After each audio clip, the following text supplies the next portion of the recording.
And tonight we're going to be looking at Obadiah. Obadiah.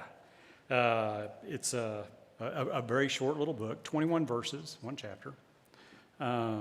And probably before we get into it, I have to say, I don't know that I've ever spent much time looking at the writings of Obadiah. I know I've read it in the past because Carrie and I, over the years, have done that reading through the Bible in a year. So I know I've read it. But on that reading through the Bible through the years, you're about halfway through, and so you're kind of plowing on through, trying to get through, and you can see a real short one, you can kind of push on. So I don't know that I gave it the attention it deserved. But that being said, when Mel teaches our class, he reminds us that the Bible that we have, it's intentional, and that it all plays a very important role, and every piece is important, and it leads us to God sharing his story of restoring the relationship that we had broken and our opportunity to have that relationship back with him again. So every book, everything that's written here is important. And so as I looked at the letter here from Obadiah, there were four things that I picked out that I thought they have an application for us today, and so we'll get to those here in just a minute, and we'll kind of start working our way through it. For me, it was best that I go back and figure out who Obadiah was, and then a little bit more of the setting as best I could, and the reality is we don't know. Obadiah does not do anything to identify himself, and I guess the name Obadiah is a fairly common name in the Hebrew. And so there in the Old Testament, there's a dozen or so Obadiahs mentioned, and so he might have been one of them, might not. What Obadiah does also, he's one of while most of the prophets that we read about in the Old Testament,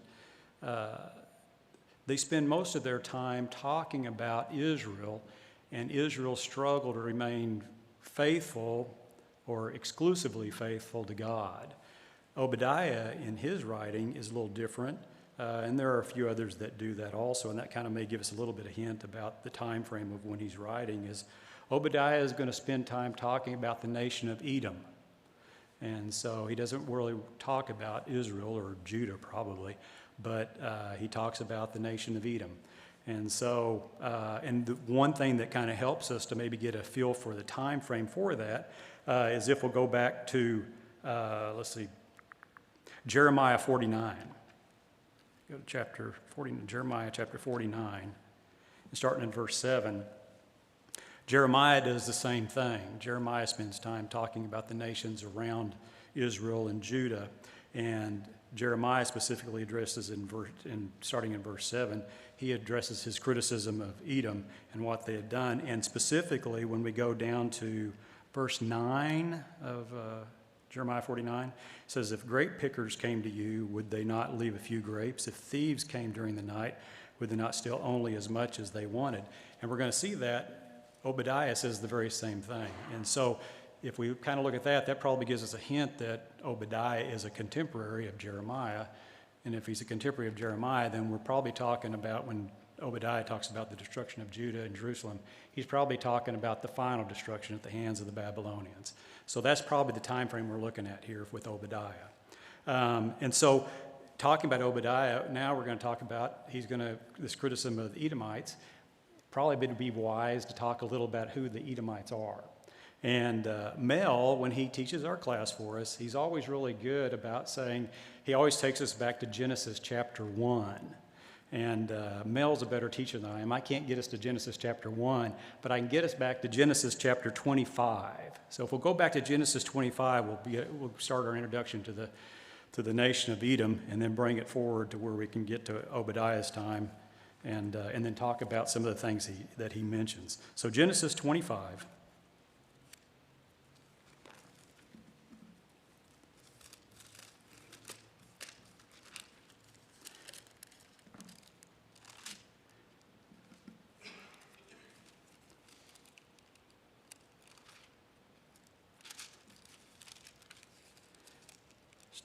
Genesis 25, starting in verse 22. It says, let's back up 21. Isaac prayed to the Lord on behalf of his wife because she was barren. The Lord answered his prayer, and his wife, Rebekah, became pregnant. The babies jostled each other within her, and she said, "Why is this happening to me?" So she went to inquire of the Lord. The Lord said to her, "Two nations are in your womb, and two peoples from within you will be separated. One people will be stronger than the other, and the other will serve the younger." When the time came for her to give birth, there were twin boys in her womb. The first to come out was red, and his whole body was was like a hairy garment. So they named him Esau. And so the reference there, the reference to him being red, that's kind of important to hang on to. And then if we'll jump over in the same chapter, but just jump over to verse 29, this is the story of where Esau gives up his birthright. It says, "Once when Jacob was cooking some stew, Esau came in from the open country famished. He said to Jacob, 'Quick, let me have some of that red stew. I'm famished.' That is why he is also called Edom." And so apparently kind of what we have is the Edom in the Hebrew tongue is the word for red. And so I guess in kind of our English vernacular, I think we probably all know folks who fair-skinned, red-headed, and they pick up the nickname Red, and we just call them Red. Well, that's kind of what was going on with Esau, is everybody started calling him Edom. And so there's Red. And so the nation, his descendants, pick up that name of Edom, which means red, and then they carry that forward. So that's the Edomites. And so that's where we're initially introduced to this. These are the descendants of Esau. We initially are introduced to Esau, and also we will, as we move forward here a little bit, we're going to find the friction starts to develop between the two brothers, and then it carries on with the two nations going forward. Jump over to Genesis chapter 27. This is the story of Jacob tricking Isaac into giving him the birthright at Esau's expense. And look at starting in verse 29 of chapter 27. Or no, actually it's 39. 39, let's do 39. We don't need to read all that. This is after Jacob has been successful in getting the birthright. And so now we have Isaac and Esau are together, and Isaac shares this saying with Esau. He says in verse 39, his father Isaac answered him, "Your dwelling will be away from the earth's riches, away from the dew of heaven above. You will live by the sword, and you will serve your brother. But when you grow restless, you will throw his yoke from off your neck." And so now we kind of bring it forward. After this, Jacob flees, and eventually he and Esau reconcile. And then we move on to Numbers chapter 20. So let's go to Numbers chapter 20.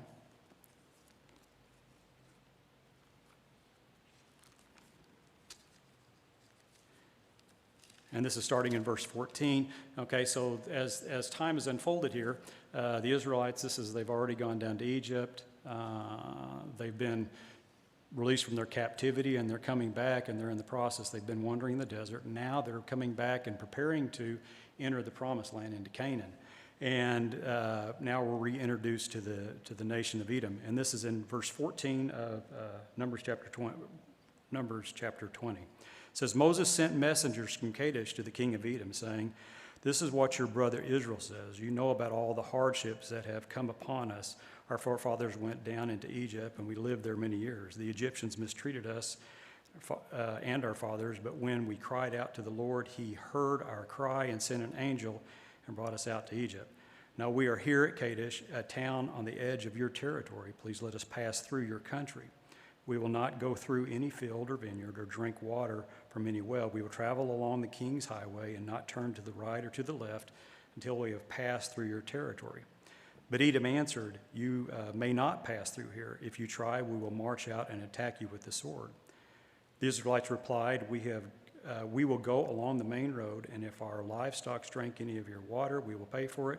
We only want to pass through on foot, nothing else.' Again they answered, 'You may not pass through.' Then Edom came out against them with a large and powerful army. Since Edom refused to let them go through their territory, Israel turned away from them." And so here we have the Edomites refusing to allow Israel to pass through. So Israel turns away, goes around them, and finally they're able to enter into the kingdom and into the promised land. And then not a lot is talked about Edom going there, but we move forward to 2 Samuel 8.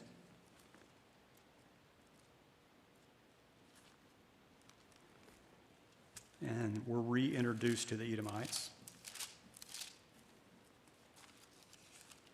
2 Samuel 8, verse 13. David's now the king, and so we're talking a little bit about some of what David has done. Verse 13, and said, and David became famous after he returned from striking down 18,000 Edomites in the Valley of Salt. He put garrisons through Edom, and all the Edomites became subject to David, and the Lord gave David victory wherever he went. And so now, kind of referencing back to the comment that Isaac had made, is he told Esau that you're going to serve your younger brother. This is where that comes into play. And so now the Edomite nation becomes a vassal state to the nation of Israel, as David is expanding his kingdom and the territory that he controls. Jump forward now, and we're just about to get back to Obadiah. 2 Kings 8, if we go to 2 Kings 8. And this is in verse 20 of 2 Kings 8. Let's see kind of what's going on right here. Jehoram is the king of Judah. The kingdom is now split. Jehoram's the king of Judah.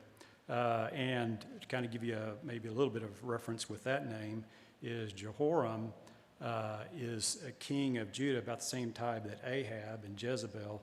Ahab is the king and Jezebel is the queen of Israel. In fact, Jehoram marries one of Ahab's daughters. And one of Jehoram's claim to fame is he introduces Baal worship into the southern kingdom. And so now both countries are going down a very perilous path, and destruction is not that far away. But 2 Kings 8, verse 20. In the time of Jehoram, Edom rebelled against Judah and set up its own king. So Jehoram went to Zair with all his chariots, and the Edomites surrounded him and his chariot commanders, but he rose up and broke through by night. His army, however, fled back home. To this day, Edom has been in rebellion against Judah, and then Libnah revolted at the same time. And so here's the culmination of what Isaac told Esau is, you're going to serve your younger brother for a while, and then when you get tired of it, you're going to throw him off. And so that's what happened. And so now, going forward, Edom and the Edomites are their own nation. They're located right just to the southeast of Judah, but now they're on their own. And then now we move forward. Now we're finally back up into the time when Obadiah is writing, and so that gives us kind of that information. What I look at when I look at these 21 verses in Obadiah, I picked up on 4 observations that Obadiah makes. The first 2 are charges against the nation of Edom for the way they've mistreated and disrespected Israel and ignored them in their struggle. And then the final 2 are reminders of them of just who's in charge, who's really in charge. And so that's what we'll talk about tonight. And so we'll start with those. And so let's start reading. Let's read verses 1 through 4, and then we'll pick up with this first thought. It says, "This is what the sovereign Lord says about Edom. We have heard a message from the Lord. An envoy was sent to the nations to say, 'Rise and let us go up against her for battle. See, I've made you small among the nations. You will be utterly despised. The pride of your heart has deceived you, you who live in the clefts of the rocks and make your home on the heights, you who say to yourself, who can bring us down to the ground? Though you soar like eagles and make your nest among the stars, from there I will bring you down, declares the Lord.'" Okay, and so a little bit more information that we probably need to know about the nation of Edom is kind of the geography as to why they feel so confident and they're able to protect themselves. And they are protected to a certain degree because of their location. If we kind of think to Palestine and to Canaan at the time, back in this time, and well, till today, is in this area of the world, you have the Mediterranean off to the west. You have the desert and wilderness off to the east. You have the Jordan that kind of runs north and south through Palestine. You have the Jordan Valley, and that feeds into these mountains. They're not the Rockies, but they're mountains, and that runs north to south through the country. And back in these times, it was pretty common for people to build their cities in areas that were easy to defend in high places, and Jerusalem would be one. When we read about people going up to Jerusalem, they're talking about elevation, going up to where Jerusalem was up on one of these mountaintops. Edom was located in the southern part of all these mountains, and that area has a lot of mountains, has a lot of canyons and ravines. To kind of give you a visual, what helps me kind of understand what we're talking about too is that today we're talking about where the nation of Jordan is. But to give you kind of a feel of the topography of what Edom enjoyed in terms of being able to defend themselves when they locate their cities there, it made it possible for a very small army to hold a very large army at bay, because that large army couldn't bring all their assets together to destroy them. And so it actually worked pretty well, and they were pretty confident in their ability to take care of themselves. And visually, what might kind of help you, there's an ancient city. It's no longer inhabited, but it's kind of a tourist attraction, and it's also a very popular set for movies, the city of Petra. And Petra, you've seen it, the one movie I can think of that has this locale is the Indiana Jones movie with Harrison Ford, and the one where his dad's Sean Connery, and they're searching for the Holy Grail. And in the movie, it's proposed to be the chalice that Jesus used at the Last Supper. The movie culminates where they're riding their horses into this ravine and getting back into this area, and this opens up, and there's this canyon of these red cliffs. And what they've done is they've carved out these facades of these amazing structures, 2 and 3 stories high, columns and everything. The one that they reference to is in the movie is called the Treasury, but that's Petra, and that's right in the middle of where Edom was located. Now, I do have to say one thing is what you see in the movie and all those buildings that are sitting there, those were not built until after Obadiah's time, but it's still, the Edomites lived in this, they lived in an area where they took great confidence and great pride in their ability to take care of themselves. And that's Obadiah's first criticism of them, is that their pride and their haughty spirit was going to let them down. Kind of some other examples maybe of this idea of pride, and ultimately as it gets back to us, that's really what we're trying to work towards here.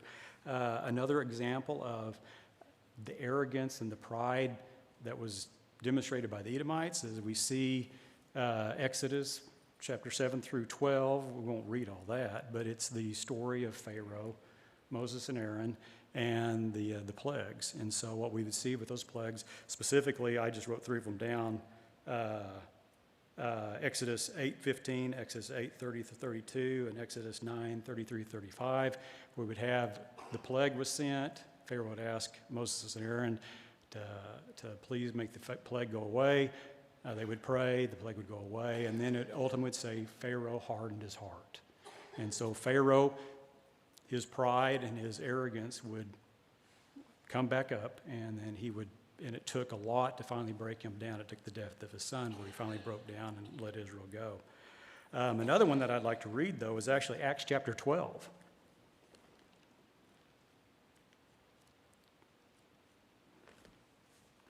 And this is starting in verse 21, Acts chapter 12, verse 21. It says, "On the appointed day, Herod, wearing his royal robe, sat on his throne and delivered a public address to the people. They shouted, 'This is the voice of a God, not of a man.' Immediately, because Herod did not give praise to God, an angel of the Lord struck him down and was eaten by worms and died." That was always, his death was always one of those fun things as a young boy. I thought, ooh, that's interesting. But it not fun now. But anyway, here's another example of that pride and that arrogance getting in the way of a person understanding where their place is in relationship to God. And Herod placed himself in a position, and he allowed the people to praise him and treat him as if he were a god. God struck him down. Now, I'm not Pharaoh, and I'm not Herod. I'm not anybody, and certainly of any note. Maybe another example that probably hits a little closer to home is let's turn to Revelation chapter 3. Revelation chapter 3, and we're in this section here. This is where as John is writing, he's writing letters to the individual churches. In verse 14, he's talking to the church at Laodicea. And this one is, the church at Laodicea, it's the lukewarm church. I know that one. But if we read a little bit more into it, find a little bit more of the concerns that John tries to share with this church that Jesus is actually telling John to write down about this church. And so let's start verse 14. It says, "To the angel of the church in Laodicea write, these are the words of the Amen, the faithful and true witness, the ruler of God's creation.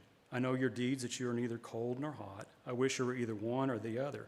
So because you are lukewarm, neither hot nor cold, I am about to spit you out of my mouth. You say, I am rich, I have acquired wealth and do not need a thing. But you do not realize that you are wretched, pitiful, poor, blind, and naked. I counsel you to buy from me gold refined in the fire, so you can become rich, and white clothes to wear, so you can cover your shameful nakedness, and salve to put on your eyes, so that you can see." And so here John, as he's writing down some of the issues of the church at Laodicea, he points out that the church has great wealth, and it's placing a lot of confidence in all the material things and the blessings that it's enjoyed, and it's getting in the way of their relationship with God and their trust and their dependence on God. And he ultimately concludes with it, I wish you just had salve to put on your eyes so that you could see your true condition. You're not wealthy, you're poor. And he describes them as poor and pitiful, blind and naked. And so the challenge, so when I'm reading back in Obadiah, and this problem with Edom and their pride is, if we're not careful, we can kind of find ourselves in that same situation. We live in a country that has provided us with more material blessings than we know what to do with. We live in a part of a state and a part of a city that allows us to enjoy blessings that make life extremely comfortable.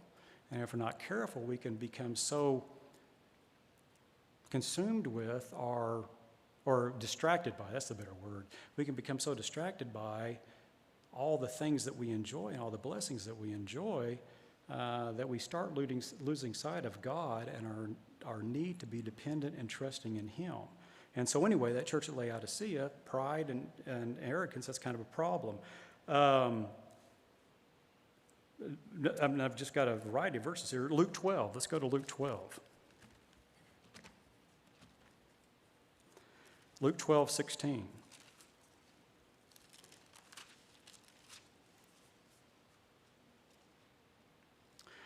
This is the parable of mine's written as the rich fool. And it said, verse 16, he said, and he told him this parable. The ground of a certain rich man produced a good crop. He thought to himself, what shall I do? I have no place to store my crops. Then he said, this is what I'll do. I will tear down my barns and build bigger ones, and there I will store all my grain and my goods. I will say to myself, you have plenty of good things laid up for many years. Take life easy, eat, drink, and be merry. But God said to him, you fool, this very night your life will be demanded from you. Then who will get what you have prepared for yourself? And when I read this, and he talks about tearing us down in his barns and bigger barns, it kind of struck close to home with us. Is Carrie and I, we've moved around over the years, and we've owned a few houses. And as I look back over the homes we bought, they've always gotten bigger. And now we've got the biggest house we've ever owned, and that's got 4 bedrooms and 2 baths in it. And that's not big enough. We need a third bathroom. And so we're putting a third bathroom in, and although it is helping the brotherhood because Rob's putting it in for us, so we're helping him out, but we're still getting bigger. Not only do we have a bigger house that now has a third bathroom, I have a shop. And so not only do I have a house, now we have a compound. And it just keeps growing bigger and bigger and bigger. And so, what's enough? What's enough? And there's nothing wrong with a nice big house. In fact, Carrie's probably going to be mad at me. She's not going to talk to me for a while. But, and we have plans to make the house bigger, by the way. We've got more plans coming. There's nothing wrong with that. But boy, don't we have to be careful about that focus on what's the priority in our life? What are the things that are most important to us? And the tangible things, they're just right there at our fingertips, and they can demand so much of our time if we allow them, and we just lose sight of God. Here's another verse, 1 Corinthians 10, 11, 12. 1 Corinthians 10, 11 and 12. It says, these things happened to them as example and were written down as warnings for us, on whom the fulfillment of the ages has come. So if you think you are standing firm, be careful that you do not fall. And I can talk personally about that. We lived in Kansas, and this is probably 12, 15 years ago, something like that. You know, in Kansas, in the winter, snow, ice, gets warm, gets cold. It's like here, but just a little bit more of it. And I was walking out of the hospital into the parking lot, the parking lot was clear. The ice had all melted off. I wasn't paying attention except for one spot. And I had my leather-soled shoes on. And, you know, I have a knack, is I found that one spot. And in that moment of my slipping, I'm not even sure how I did it, but in my knee-jerk reflex to try to catch my balance or whatever, as I yanked my leg back, on your thigh, on the front of your thigh, you have your quadriceps, you have 4 muscles there. I now have 3. And one of them just completely snapped. And physical therapy got the other 3 kind of stronger so I can kind of walk like normal, but that's about all I can do. But take heed lest you fall. Be careful. And in our life, as we live our life, is if we're not careful and we start thinking of ourselves a little more highly than maybe we ought, there's some nasty pitfalls that can be out there and laid out there in front of us. And then we're left to try to figure out how to pick up the pieces after we get into those struggling moments. James 4, 13 through 14.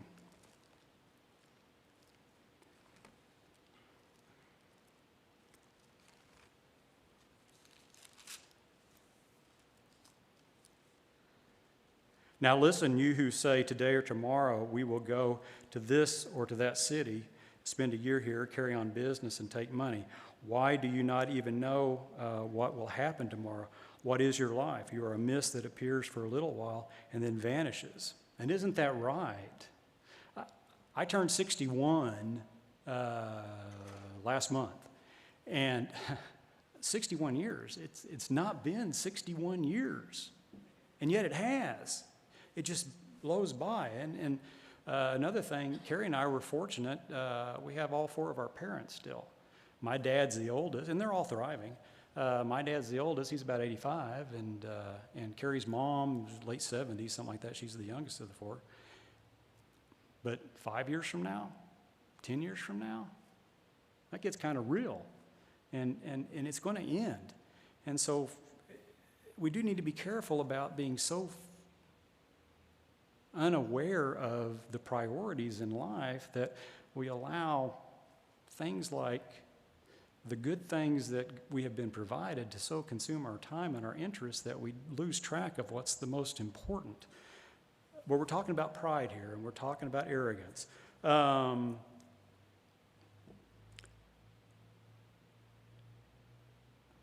Matthew 13. Matthew 13.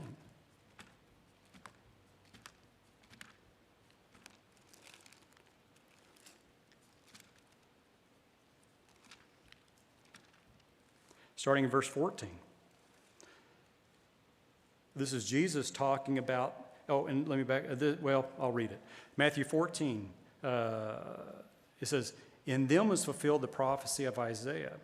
You will be ever hearing but never understanding. You will be ever seeing but never perceiving. For these people's heart have been callous. They hardly hear with their ears, and they have closed their eyes. Otherwise they might see with their eyes, hear with their ears, understand with their hearts, and turn, and I would heal them. And when Jesus is talking here, obviously the church hasn't been established yet, but he's talking about the faithful. He's talking about those who should be responding to him who just can't see anymore. And so we bring it to our day and our time. Jesus is talking to us. And so when we read this, what we want to be very careful of is we don't fall into this trap of where we don't see anymore, we don't hear anymore, and we don't understand anymore.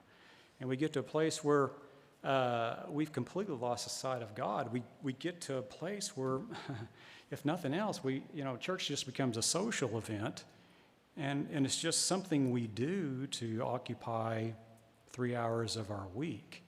And so I think what happens is I think the challenge for us, and actually Jonah mentioned it, the verse, I think what happens is we forget the significance of what God did for us and the sacrifice that he had to make in sending his son. And we get comfortable and start measuring ourselves by others around us. Luke 18.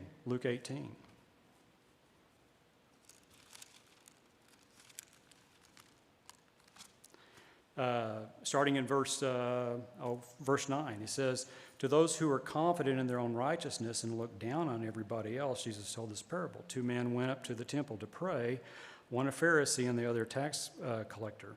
The Pharisee stood up and prayed about himself, 'God, I thank you that I am not like other men, robbers, evildoers, adulterers, or even like this tax collector. I fast twice a week and give a tenth of all I have.' But the tax collector stood at a distance. He would not even look up to heaven, but beat his breast and said, 'God, have mercy on me, a sinner.' I tell you that this man, rather than the other, went home justified before God. For everyone who exalts himself will be humbled, and he who humbles himself will be exalted." I think if we're not careful, we spend all our times comparing ourselves to everybody else. And that becomes our standard of performance, and say, well, I'm better than that guy. Well, that's exactly what Jesus is talking about right here. He's talking about that Pharisee whose standard of excellence was, well, I've got that guy beat over there. And obviously that's not our standard. Jesus is our standard. But if we're not careful, we can kind of get caught up in this trap of minimizing the performance that God hopes and asks of us and the devotion that he hopes that we will give him. But anyway, pride, arrogance. Let's move on. There's one other thing before we move on. Mark 10. Mark 10.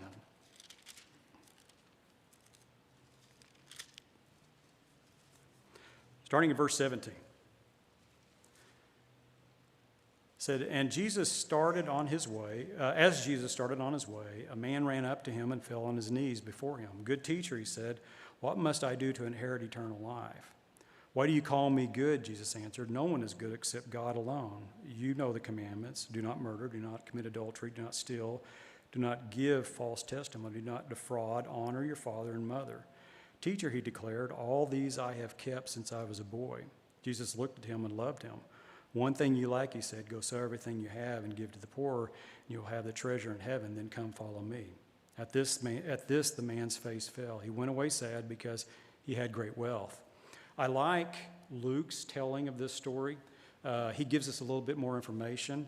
The first one is that here you have this young, successful, wealthy man who seems to be genuine in what he's doing and what he's trying. He approaches the good teacher, it says, and he falls down on his knees. And so there's a certain degree of humility there already. And then after Jesus tells him what he needs to do, and he basically just kind of gives him a recap of the 10 Commandments, the young man says, "I've done that." And then it says Jesus looked at him and loved him. I don't think the young man I don't think he was stretching the truth at all. I think Jesus could look at him and say, "Yeah, you're right." Jesus didn't challenge him. He didn't question, "Are you sure about that?" I know if Jesus had said that to me, best I could have done is said, I'm trying. But this man actually said he could do it. But Jesus got to the heart of it. He said, there's this one thing that's getting in the way between you and God, and your reliance and your faith and your hope, and you're putting it all in this wealth that you have, and he couldn't let that go. And I think all of us, if we look at ourselves pretty closely and pretty critically, can probably identify that one thing that may be challenging us in our relationship with God, that's getting in the way, that really keeps us to be as close to him as we need to be. And now with me, when I start identifying those things that are getting in the way, I've got to take my shoes off, because my hand's probably not enough to count. and I'm going to get a little bit higher. But that's the challenge. And there's a quote that I've stumbled on 2 years ago, and I like it, and I've just I stuck it in my Bible, and I pull it out from time to time. And Martin Luther, the reformer from the 16th, and back in the 16th century, took on the Catholic Church and some of the terrible excesses and the things that the Catholic Church was doing at the time. He makes this statement, and I think it's pretty profound, at least it means something to me. He said, "If I profess with the loudest voice and the clearest exposition every portion of the truth of God except precisely that little point which the world and the devil are at that moment attacking, I'm not confessing Christ, however boldly I may be professing Christ. Where the battle rages, there the loyalty of the soldier is proved. And to be steady on all the battlefield beside is mere flight and disgrace if he flinches at that point." So does that resonate? What he was saying there is we can have everything else in its proper place, and we can be checking off all the boxes and doing everything that's right, but if there's that one thing that's getting in the way of our ability to be in a relationship with the Father that he wants us to be, that relationship where we are devoted fully to him, if we ignore that one and don't start and work on that, then we really haven't accomplished anything. And so that's the challenge for us. And I think what it gets back to, and I think the challenge for us is we lose sight of what God has done for us and the sacrifices we've been willing to make. Romans chapter 3, verse 23, it tells us that we've all sinned and fall short of the glory of God. Paul goes on to kind of talk about that a little bit more. He expands on that in Romans chapter 7. He says, paraphrase, he says, I don't understand my actions. I don't know what I'm doing. He says, the things I ought to do, I don't. Things I shouldn't be doing are the exact things that I do. And then he ends chapter 7 with kind of this plea. He says, "O wretched man that I am, who will save me from this body of death?" And so Paul answers that question in all his epistles, but Jonah Mace mentioned that one in his lesson tonight. When you go back to Romans chapter 5, one of the more eloquent ways that Paul writes it is that verse where he says, you see at just the right time, while we were still powerless, Christ died for the ungodly. He goes on to say, very rarely will someone die for a righteous man. Maybe for a good man, someone might care to die. But he says, God demonstrates his own love for us. And while we were sinners, Christ died for us. And I think that's the challenge for us as Christians as we mature, is to maintain that freshness and that understanding of God paid a terrible price for us. And the only thing that holds us back from being able to fully embrace it is ourselves. And so the challenge for us is, in getting back to Obadiah here, is to make sure that we don't let our pride, don't let our confidence in what we have accumulated, what we've achieved in this world, to become what we start relying on and we start ignoring God. Okay, that's the first thing, and we have 10 minutes, so I'm going to move on to the second thing now. The second thing, let's get back to Obadiah here. Verses 10 through 15. It says, because of the violence against your brother Jacob, you will be covered with shame. You will be destroyed forever. On the day you stood aloof, while strangers carried off his wealth and foreigners entered his gates, you cast lots for Jerusalem. You were like one of them. You should not look down on your brother in the day of his misfortune, nor rejoice over the people of Judah in the day of their destruction, nor boast so much in the day of their trouble. You should not march to the gates of my people in the day of their disaster, nor look down on them in their calamity in the day of their disaster, nor seize their wealth in the day of their disaster. You should not wait at the crossroads to cut down their fugitives, nor hand over their survivors in the day of their trouble. And so what we have, the next criticism that Obadiah has of the Edomites is their indifference to the suffering of what he identifies as their brothers. They have a kinship with the Israelites. And kind of interesting for you history buffs or for your current affairs folks, there is an incredible parallel going on in the world right now to what was going on back in Obadiah's time, with what's going on over in Eastern Europe. If you look at the world today and our current events, There are, I think it's fair to say, there are three dominant military powers. There's Russia, China, United States, and that's kind of how it's allied itself with Western Europe. And then in between these big powers, there are these little countries that exist that are just trying to kind of maintain their sovereignty, their national identity, and just trying to kind of exist in all this power movement going on around them. Now let's go back to Obadiah's time. There are three dominant powers, at least in this part of the world. You have Assyria to the north, you have Babylon to the east, and you have Egypt to the south. And in between these big, powerful countries, you have these little countries that are just trying to exist. They're just trying to maintain their sovereignty, their national identity. And these little countries also share a cultural and ethnic kind of relationship. In our modern time, you have Ukraine and the nation of Belarus that's just to the north of them. Ukraine has kind of been independent. They've not really aligned themselves with anyone. Obadiah's time, you've got Judah.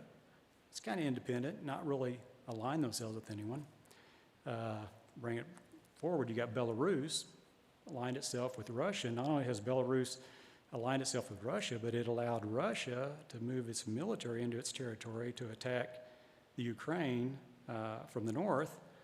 Obadiah's time, Edom allowed Babylon to use their place to stage their armies to attack Judah from the east.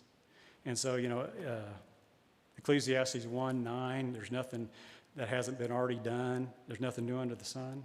Yeah, it's amazing. There's this overlap. It's identical. So when you look at what's going on over in Europe right now, in Eastern Europe, you can get a sense of what was going on with Obadiah, with Judah, with Edom, and with Babylon.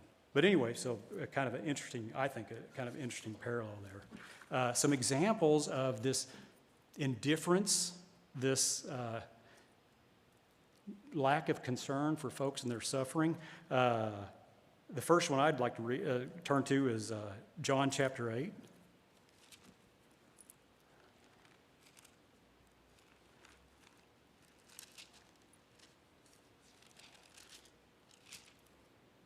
Said, but Jesus went to the mount, let's see. Yeah. Let's jump on down so I don't have to read that. Verse 3. The teacher of the law and the Pharisees brought a woman caught in adultery. They made her stand before the group, said to Jesus, "Teacher, this woman was caught in the act of adultery. In the law, Moses commands us to stone such women. Now what do you say?" They were using this question as a trap in order to have a basis for accusing him. These men brought this woman before Jesus. They didn't care about her at all. She's a woman. They caught her in a compromising position, and she was just a tool to them. Totally indifferent to her situation, her needs. Another one, because I just heard the bell. Another example, Luke chapter 10.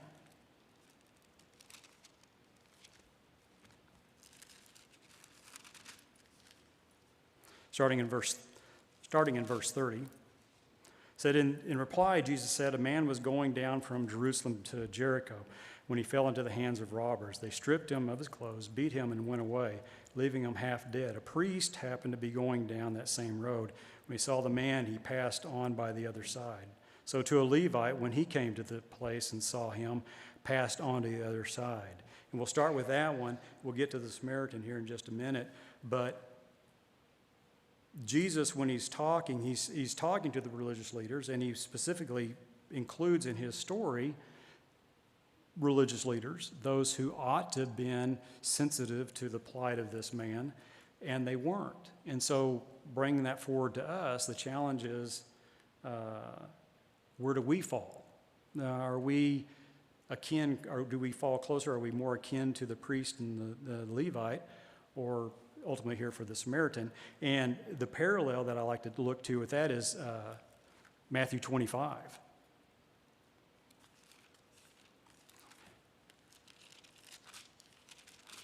And starting in verse 31, it says, "When the Son of Man comes in his glory," well, let me back up.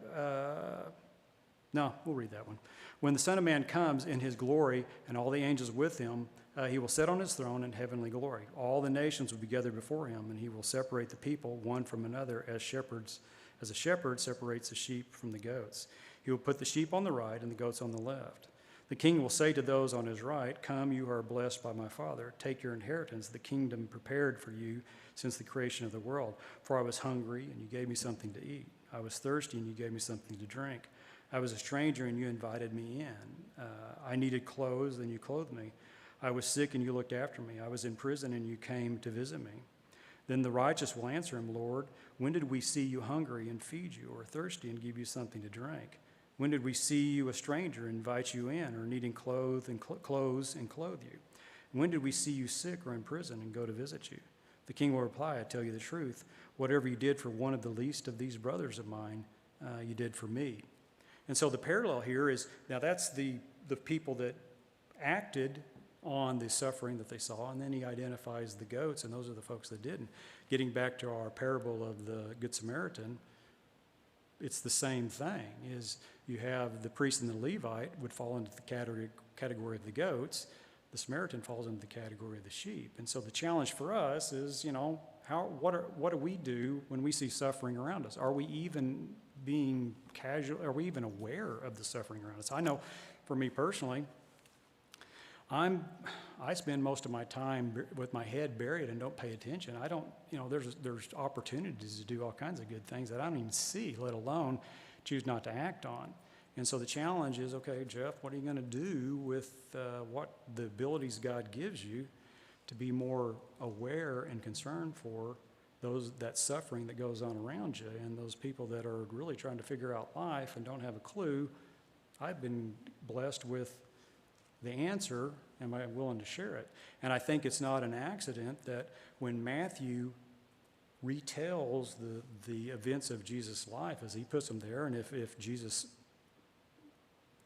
put it in that order, is that the parable of the sheep and goats follows right behind the parable of the talents. And so Jesus reminds us of our responsibility to use the talents that we have. And then if we use those talents, he'll be giving us more talents. And so we need to be looking for those talents. But we need to be using those talents in a way that is responsive to addressing the struggles and the suffering that we see in the world around us. That was the second bell, right? Okay, so real quick, those were my the two things were pride. The two warnings were pride and then indifference to suffering was the other warning that Obadiah shared against the Edomites. The two comments that he makes is that ultimately God is in charge, and then God and his people will be victorious. That's the story of the writings from Obadiah. So let's end it with a prayer, and then we'll be done. Dear Father, we're so thankful for how you love us and how you care for us. Father, you are so good to us. You provide us with more than we could ever need. You allow us to enjoy so much that extends beyond need and addresses luxuries and wants that we have. Father, first of all, help us to be very careful with that. Help us to be aware that those things, if we allow them to, can get in between us and our relationship with you. Father, help us to always have sensitive hearts, to be aware of you and your desire to be close with us. Father, also help us to be aware of all the suffering that's going on around us, all the people that need our help, that need our hand. Help us to be aware of the opportunities that you place for us. Father, we thank you for what you do for us, for the control that you have over the world and the control that you have over our lives, and that we can depend on you and trust you. Father, also we're so thankful that the victory is won and the victory is ours, and that you've taken care of what our future lays in store for us. In Jesus' name we pray. Amen.